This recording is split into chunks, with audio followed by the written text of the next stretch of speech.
ছাব্বিশ কেজি একটা মাছ কাটা দিদি হেভি কষ্ট।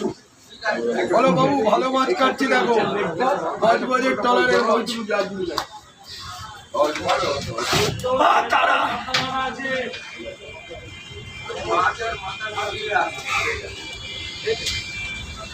চিকেন চাপ, মটন বিরিয়ানি।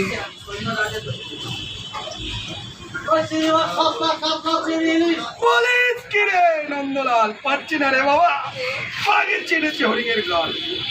600 750 আছে।